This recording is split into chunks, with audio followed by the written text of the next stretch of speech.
Hey there, everyone. Thank you so much for joining me on my very first episode of Peep into Education through the lens of students, families, and educators.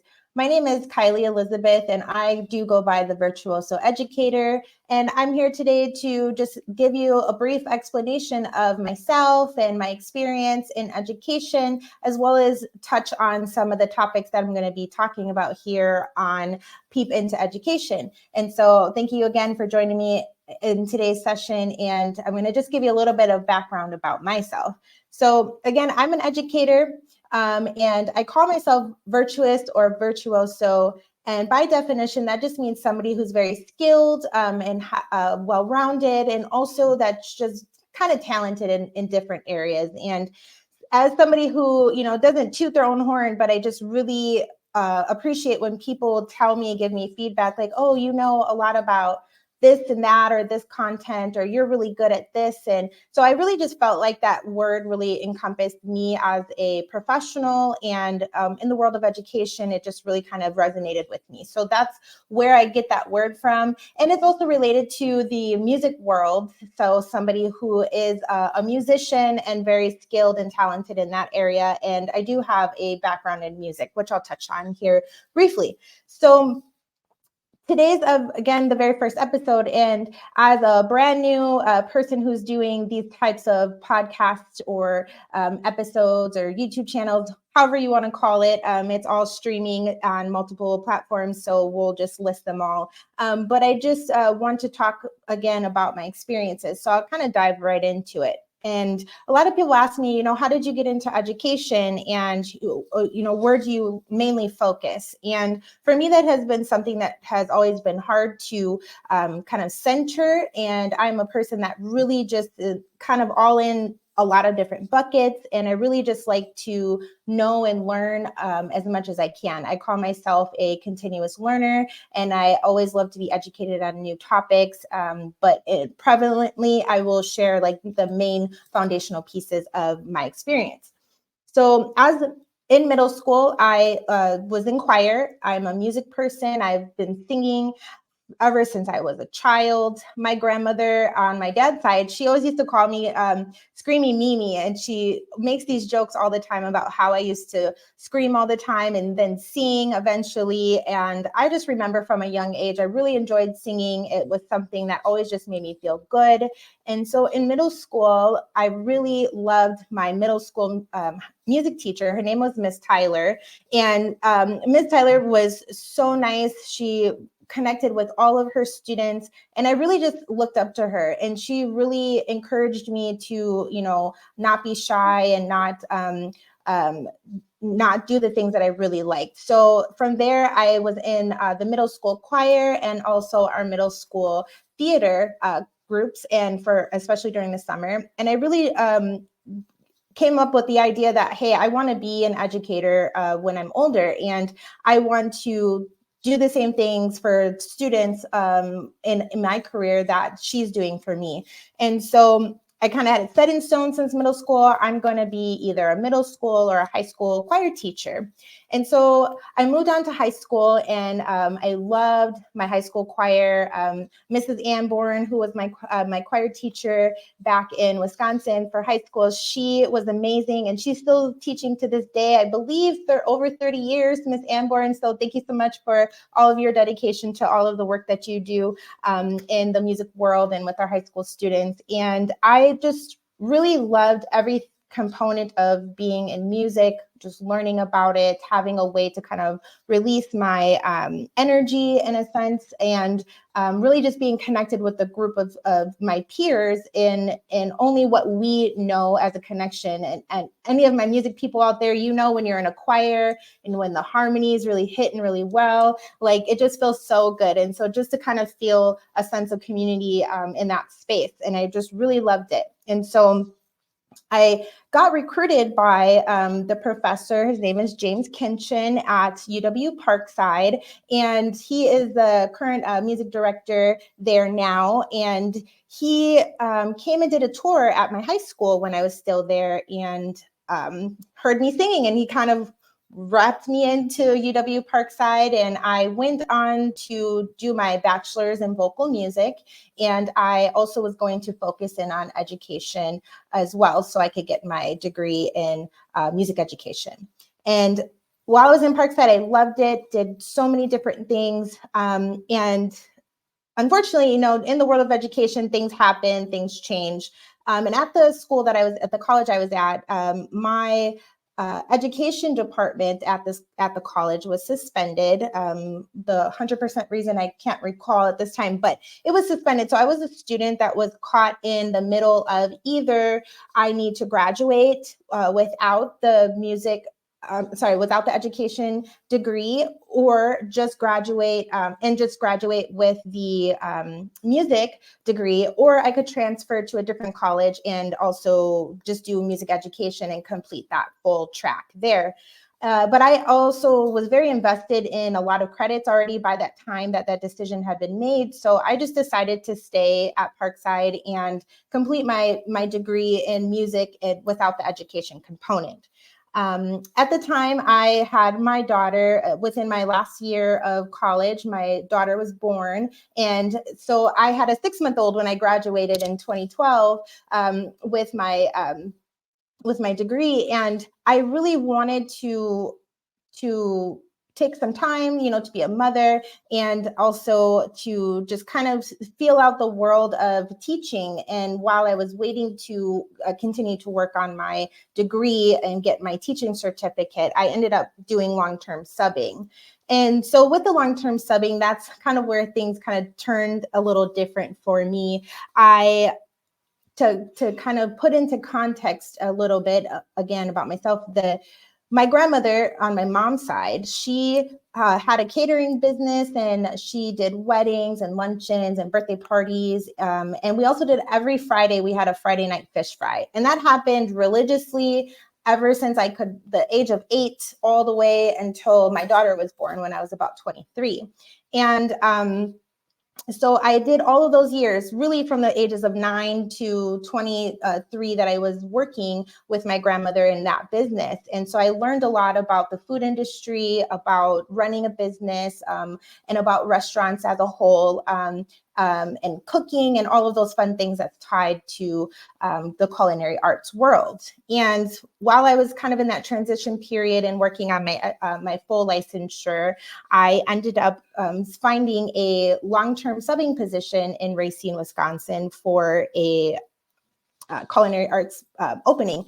And I was like, oh, this is perfect. Like, it would fit because, I know how to cook and all of these things. So I ended up going into that position, really just thinking I might be there short term, and this is just going to be, maybe a year at most, right? But that did not end just a year. I was actually in that role for more than 5 years, a little over 5 years. So I was teaching what is called a career and technical education program that was located in Racine. And career and technical ed is kind of like a buzzword that you may have been hearing for a long time, but in 2023, especially here in Arizona, this is something that is ramping up very heavily. And again, we're trying to prepare students for the industries that are needed in the local areas that they live in, as well as give them opportunities to be hired right out of high school if they choose not to go to college. So you still have the choice to go to college if you're in a CTE program, but again, you're very more well prepared than if you were just going to be taking a general home economics classroom in culinary. And so I was able to teach for about 5.5 years at the high school, and I loved it. And this was under the umbrella of Family and Consumer Sciences. So Family and Consumer Sciences as a whole is a curriculum that's been around over 40 years. And it really is tailored for culinary arts, hospitality management, interior design, fashion design, and early childhood education. And any of my educators that are listening, you may know, especially at the high school, when you're in a family consumer science program, if you're in teaching one course, you're usually wrapped in sometime to some of the other courses, either if we have to fill the gaps because we're missing teachers, or if there's a lot of students that are coming in and they just want to run the course, they'll kind of utilize your background in different ways to teach under that umbrella. And so while I was at Case, I was able to do our family, most of our family and consumer science courses, which were most of those that I just listed. And so it was really fun for me to be able to really utilize my childhood roots in culinary and in the cooking world, and what I learned from my grandmother while I was working with her for all of those years, and then teach it to my students. So it was really fun for me, and I loved every ounce of it, and I actually miss teaching every day, and I haven't taught since 2020, so I'll kind of go get into that in a few minutes here. And so everybody's like, oh, well, what about music? And I still do or did music while I was teaching, and I was a vocal director for a couple middle school musicals at the time, and I was still in the choirs at the time at the college, just in the community college choir. And I still was able to just do what I love in that sense, but did not teach that full time, which is completely fine. And so also, the other programs that I was able to be exposed to while I was teaching at the high school was health occupations, and a course called independent living, which really just was exposing high school students to what it really meant to be an adult after high school. And I really loved that class. That class was my absolute favorite class to teach, and I was super excited to teach it because honestly, how many of you always were like, I wish I would have known this when I was younger, and I wish I would have had somebody talk about this when I was younger to me, or in high school, I wish my teacher connected with me on this level. And I really took that course, and I had the same personality in a lot of my other classes, is to really build very strong relationships with my students, and to make them all feel welcomed, to really listen to them and let them advocate for themselves as young adults about to be ready to go into the world on their own, right? And to really just be sure to give them some hallmark key pieces of adulthood that is important to know now, as much as they were all rushing into that world. And I had to kind of, bring them back a little, this is what it really means. So I was really able to share some deeper level personal information about myself to them, so that they could, feel more comfortable to open up and ask questions, and really help them be successful as adults after they graduated high school.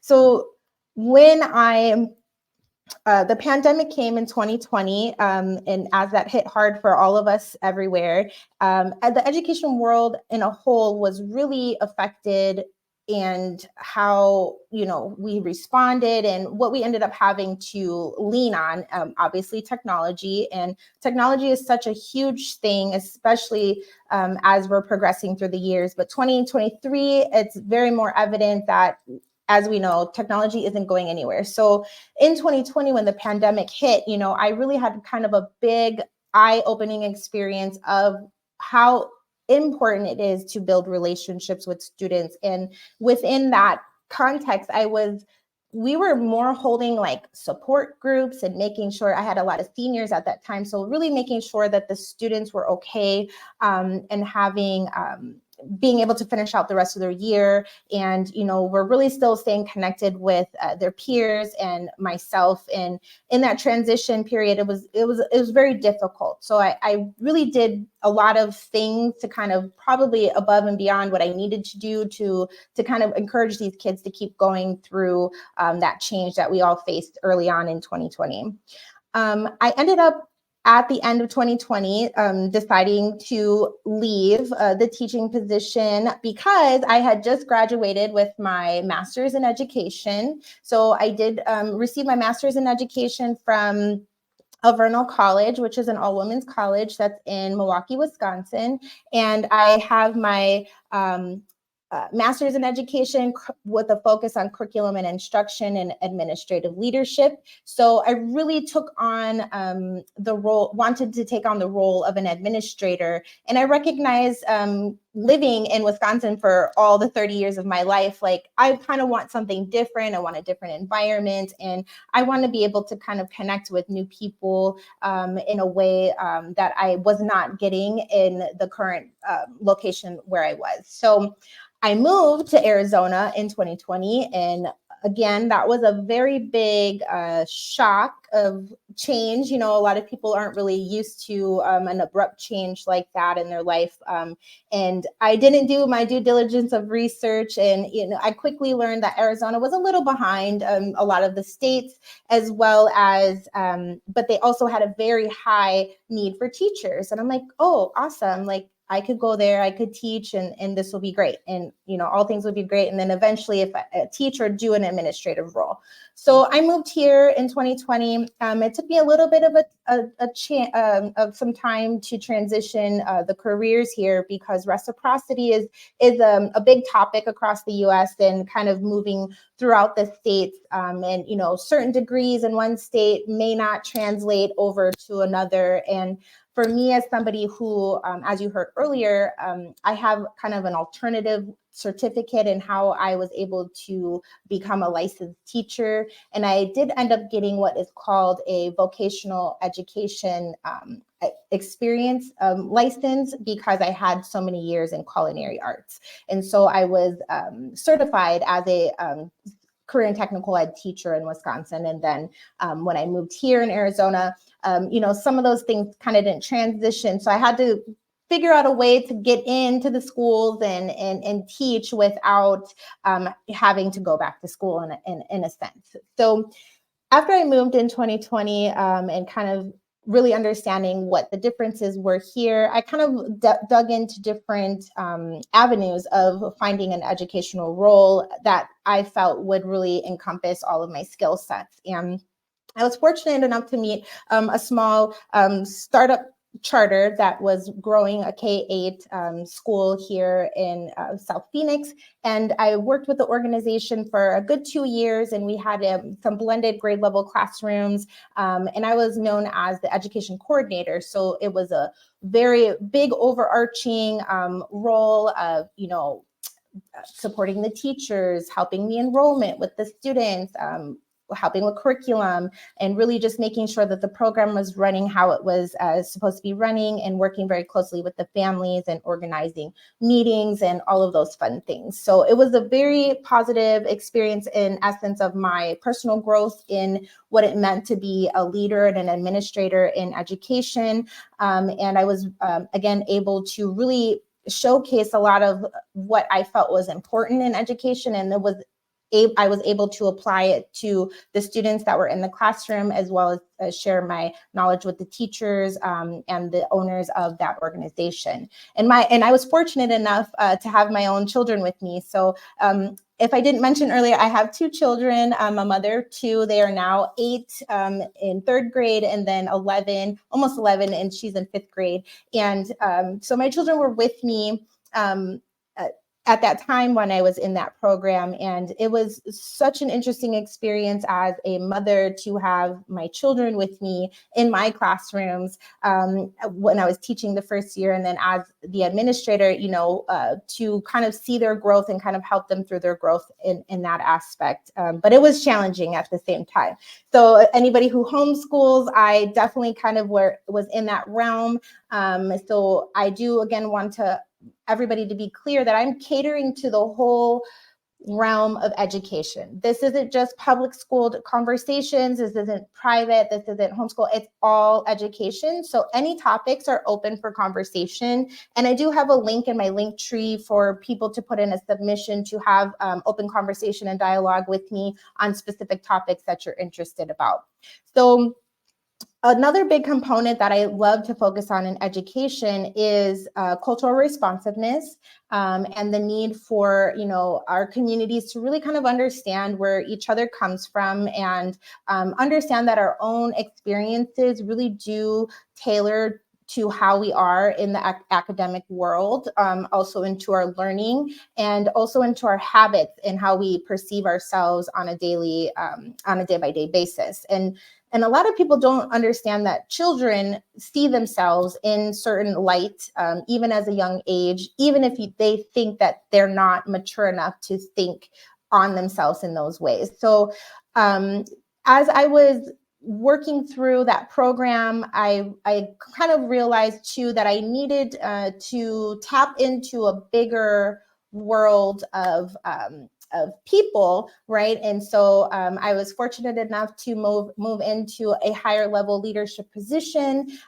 here in Arizona, and I oversee some career and technical education programs at the high schools. So I love it. I love it, and it's the same content areas as the family and consumer science programs, and so I get to work with the culinary programs, and it's super fun for me to see all the time when I'm going around visiting these programs and talking to these students and talking with the teachers. So I also wanted to share some more about what I will be talking about in this series, and thank you for those of you who have filled out the form. I have a good about 15 people that signed up to be on the channel with me. So thank you so much. And I'll be connecting with everybody around that very soon. And so just coming up with some different discussions around things that I've kind of faced as a child growing up, and things that I've noticed as an educator, and things that I've noticed about my parents and the children that I was serving while I was teaching and while I was an education coordinator.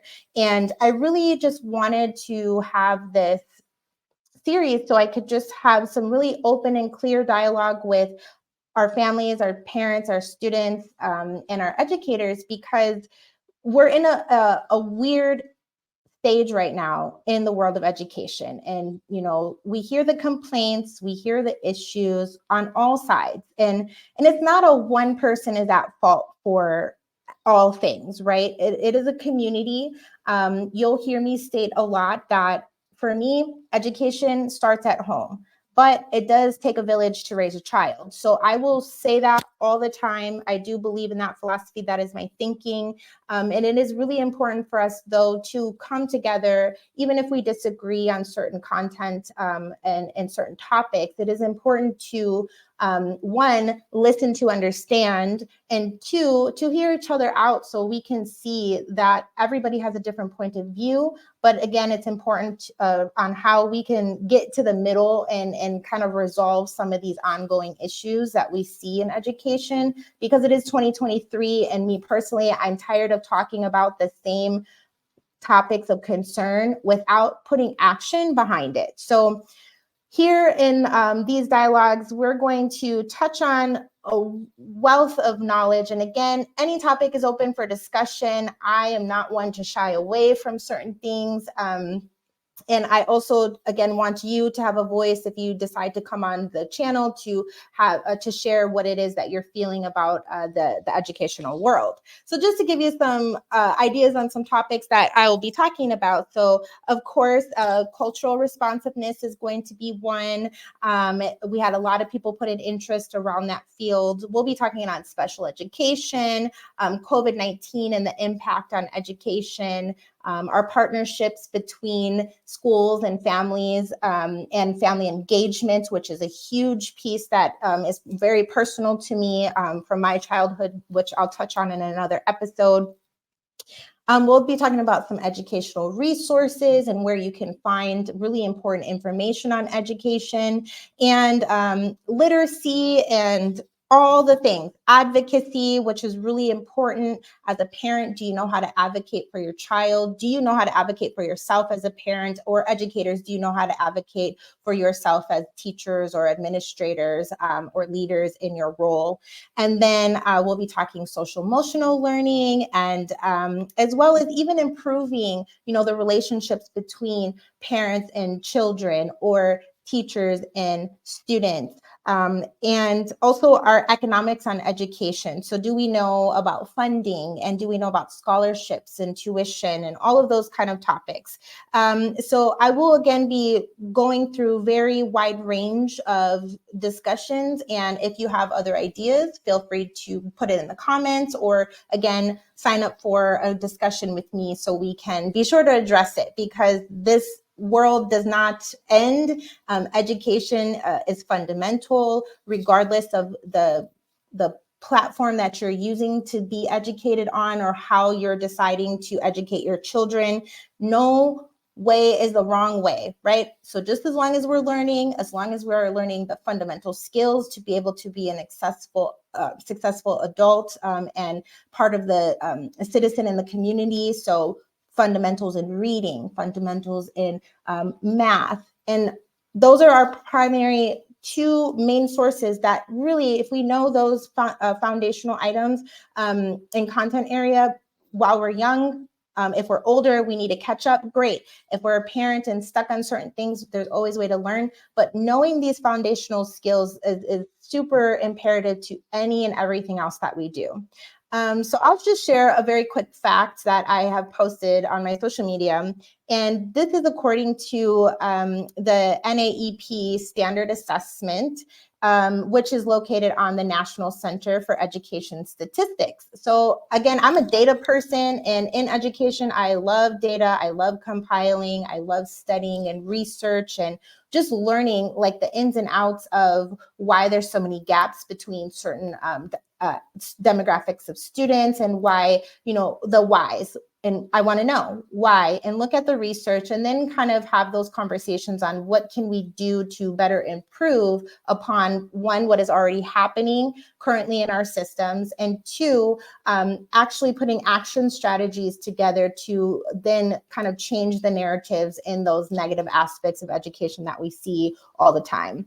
So again, according to the National Center for Education Statistics, they have what's called a condition on education report that comes out every couple of years. So they just released a 2023 report that does include data from 2021. And it states that on average, the average academic proficiency in math and reading, and they include science, for the following grades are as followed. So our fourth graders in the United States, on average, are 35% of fourth graders are proficient in math, reading, and science.